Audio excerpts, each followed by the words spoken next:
आधार बनाकर अगर सोचें तो क्या आज का साहित्य वास्तव में जनमानस के भीतर दृष्टिकोण का बीज बो रहा है या कहीं यह मनोरंजन तक सीमित हो जाता है? आपके अनुभव क्या है? धन्यवाद मुकेश जी, और आप सब जो बैठे हुए हैं आप सबका शुक्रिया कि आप जब लोग सुनने आए हैं। मैं कोशिश करूंगी कि कुछ मनोरंजन और कुछ दिलचस्प तरीके से अपनी बात कर सकूं। देखिए, प्रेमचंद ने जो अपने जमाने में लिखा था उस वक्त का समाज बहुत अलग था और उन्होंने जो लिखा वो उस वक्त की सच्चाई थी। मेरा मानना है कि ये लड़ाई बिल्कुल ही बेतुकी है कि उस वक्त के लेखक जो है समाज की का आईना थे और आज के लेखक जो है समाज से दूर हो रहे हैं। ऐसा करना ही नहीं है भाई। हम आज जहाँ खड़े हैं हमारा समाज इतना बदल गया है। बिल्कुल मैं खुद मान रही हूँ कि मैं तकरीबन 40 साल से तो अपने को जान रही हूँ क्योंकि मैं मीडिया में रहती हूँ। बिल्कुल तो दुनिया को देखा है, लोगों को देखा है, समाज को ऊपर से नीचे तक बदलते हुए देखा है। तो मैं तो वही लिखूंगी ना जो मैं देख रही हूँ और मैं कोशिश भी करूंगी बतौर लेखक कि ऐसा कुछ लिखूं जो बहुत ज्यादा पहले ना लिखा गया। तो वही चीज लिखना जो प्रेमचंद के जमाने से लिखा गया है, उसकी भाषा में वही गांव का चरित्र, वही खेत के मुद्दे, वही हुए, वो आज की तारीख में बिल्कुल प्रासंगिक है। देखिए, हम सब लोग दिल्ली में बैठे हुए हैं, तमाम तरह के प्रदूषण झेलते हुए हूँ और हम लोगों के सामने सबसे बड़ा संकट है कि इस शहर को छोड़ के जाएं तो कैसे, रहें तो कैसे। तो हम तो यही लिखेंगे ना कि प्रदूषण को अंदर जो है भरते हुए रोटी की क्या कहना चाहिए जुगाड़ में हम यहाँ संघर्ष कर रहे हैं। तो उस संघर्ष के बीच बहुत सारे आपके सामने ऐसे किरदार अनुदार होंगे जो मनोरंजन से भरे हुए हैं। फिर पैसा कमाना है, जिंदा भी रहना है, और दवाइयों पे और मेडिकल हेल्थ पे इतने पैसे खर्च होते हैं कि प्रेमचंद का जो हुई और जो भी है किसान क्या ही कर पाया होगा, क्या ही सोच पाया होगा। तो मेरा ये मानना है कि इस तरह की जो भी हम बातें करते हैं ना, आज का साहित्य समाज से कट के आए, हम मनोरंजन की तरफ ज्यादा झुक रहे हैं, इसमें कोई औचित्य नहीं है। हम वही लिख रहे हैं जो देख रहे हैं। हम बेचारे, हमारे पास हंसने के लिए बहुत कम साधन रहते हैं, इसलिए शायद हम मनोरंजन में ज्यादा मुबतला रहते हैं, रील्स देखते हैं ताकि थोड़ा सा दिमाग हमारा भटक जाए, दिमाग हमारा कहीं और भटक जाए। तो आज की स्थिति यही है, ये बहुत आदर्श स्थिति है, मैं नहीं कह रही हूँ, पर ये जो स्थिति है हमने बनाई है भाई। तो साहित्य भी जो आज हम देख रहे हैं वो भी हमारी बनाई है। तो इस बहस से आगे अब हमें कुछ नई बात करना चाहिए। यानी कि आप कहना चाहते हो देशात्मक साहित्य से आगे बढ़कर अब हमें थोड़े मनोरंजन के कैप्सूल्स की जरूरत है। नहीं, मनोरंजन पहले भी था, मनोरंजन तो पहले भी था और मनोरंजन के बिना हम आदमी मुझे नहीं लगता हम जी पाएंगे। मतलब बहुत दुखी होकर रो पीट के आदमी जी नहीं सकता। आदमी की जिंदगी में मनोरंजन का स्थान हमेशा से रहा है। बिल्कुल, और मनोरंजन क्या होना चाहिए वो जो है सोच में बहुत बदलाव है। मेरा कहने का ये था कि एक समय में हम पंचतंत्र और नैतिक शिक्षा से खुश होते थे, अब हम उससे ब्रॉड माइंड सीन डरिंग हो गया है, हमें भी तो आगे कदम बढ़ाना है।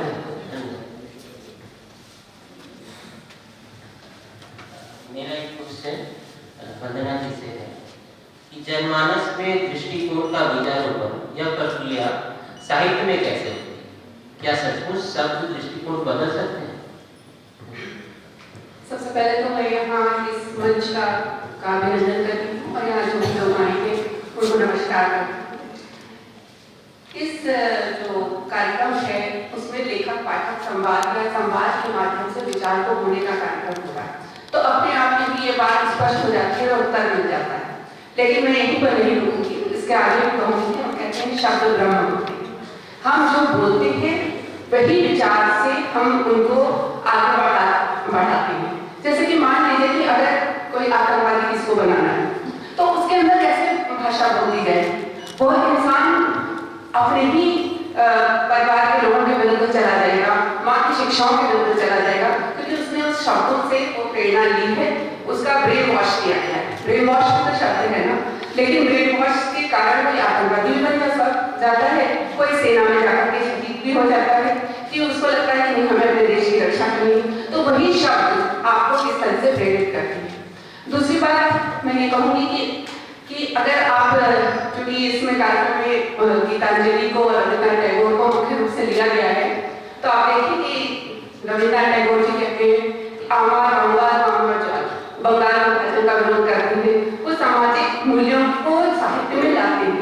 इसके साथ ही नष्ट नीर जैसी कृति वो लिखते हैं, जिसमें कि वो विभिन्न विवाह का मुद्दा उठाते हैं। और अगर आप देखेंगे कि उनकी आँख की गतिविधि में वो प्रेम और वासना का अंतर दिखाते हैं, और ये भी दिखाते हैं कि आधुनिक परंपरा और आधुनिकता में द्वंद्व है। अभी जयंती जी ने कहा कि आधुनिकता और परंपरा में द्वंद्व है, वो द्वंद्व तब भी था, अब भी था। हम शब्दों के माध्यम से ही उन मूल्यों को आरोपित करते हैं। अब जैसे कि मैथिली शरण जी कहती है ना, सुनो स्वर्ग क्या है सदाचार है, मनुष्य विधि मुक्ति का द्वार है। स्वयं भूत कोई कहीं स्वर्ग है, जहाँ स्वर्ग का अभाव है स्वर्ग है। यानी कि वो स्वर्ग और नरक की अवधारणा जो कि एक मतलब कि डर पैदा करने के लिए बनाई गई थी, उसको कितनी सुंदरता से मनुष्यता की ओर मोड़ देते हैं।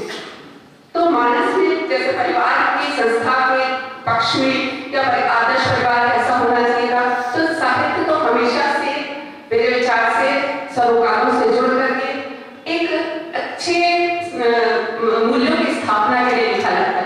भले ही वो मनोरंजन शैली हो सकती है, साहित्य मनोरंजन नहीं। मनोरंजन शैली में बहुत अच्छा, जयंती जी तो बहुत अच्छा काम कर रही है।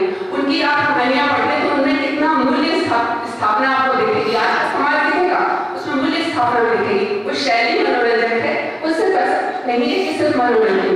हालांकि मैं सिर्फ मनोरंजन के खिलाफ नहीं हूँ, क्योंकि हम मनुष्य हैं, हमें मनोरंजन भी चाहिए और हमें गंभीरता भी चाहिए, और हमें पता होता है कि हम ये लेकर हम सिर्फ मनोरंजन के लिए कर रहे हैं।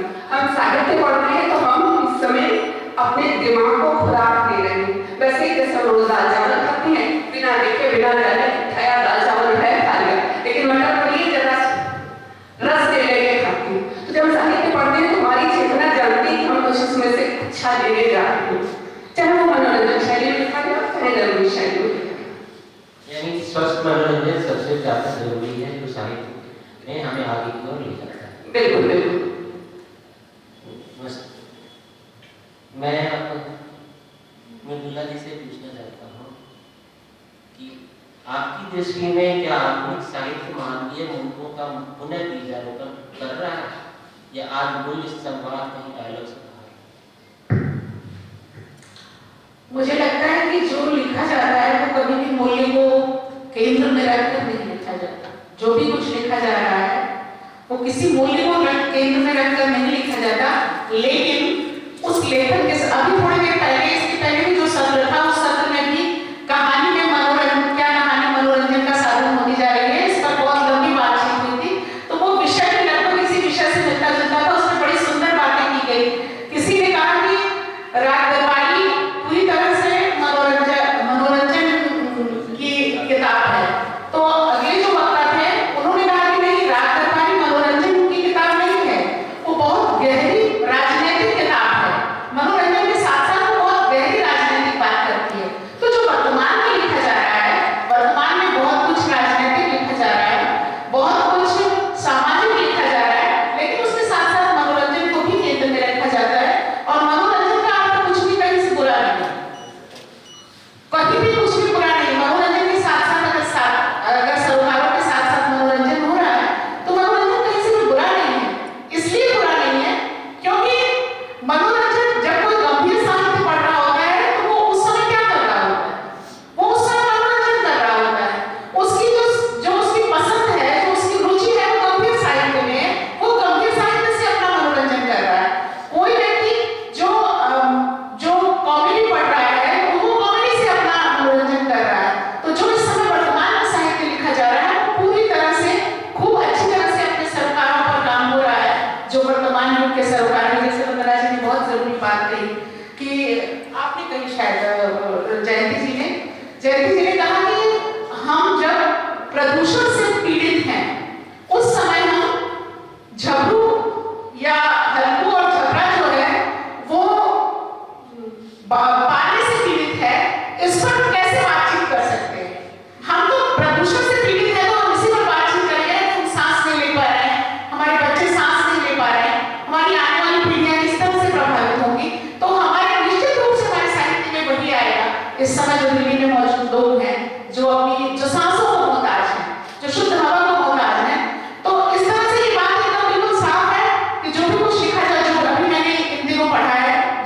वर्तमान साहित्य है, उसमें सरोकारों की खूब बात हो रही है और सरोकारों पर खूब लिखा जा रहा है। सही कह रही हैं। सरोकार से जुड़ी बातें ही सबसे ज्यादा जुबान थी, इसीलिए